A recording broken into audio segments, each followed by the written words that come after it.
আজি হ'ল 30 নম্বৰ দিন আৰু 30 নম্বৰ দিনৰ দিনাখন আজি ৰাতি 30 নম্বৰ মানে 30 দিন হৈ গৈছে ইহঁতৰ বয়সটো আৰু আজি ৰাতি এতিয়া 10টা বাজিছে 10টা বাজি 10 মিনিটমান গৈছে চাওক আপোনালোকে 10 বাজি 15 মিনিট গৈছে আৰু ফাৰ্মত চলি আছে এতিয়া 20.4 ডিগ্ৰী চেলচিয়াছ টেম্পাৰেচাৰটো আৰু যেহেতু বৰষুণ দিলে দিনত আৰু সেইকাৰণে টেম্পাৰেচাৰটো অলপ ঠাণ্ডা হৈ গ'ল আৰু উপায় নাই এতিয়া ইমানটো যেতিয়া বয়সটো ইমানটো হৈ গ'ল 30 দিন হৈ গ'ল আৰু ইহঁতৰ পাখিবিলাক অলৰেডি ওলাই আহিলে এতিয়াৰ পৰা ইহঁতে নিজেই নিজৰ যিটো টেম্পাৰেচাৰটো সেইখিনি সহ্য কৰিব পৰা হৈ গৈছে আৰু সেইকাৰণে এই মই হোৱাইট লাইট যিবিলাক দেখিছে আপোনাৰ LED বাল্ব লগাই দিছোঁ LED বাল্বতে আছে প্ৰথম মই কোনো ধৰণৰ মানে ৰঙা বাল্ব ইউজ কৰা নাই এতিয়া বৰ্তমান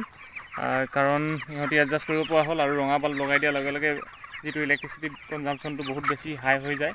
আৰু যোৱাবাৰ মোৰ আহিছে 3200 টকা আহিছে যোৱাবাৰ বুলি নহয় যোৱা মাহত আৰু এই মাহত আহিবলৈ আছেই তো সেই গতিকে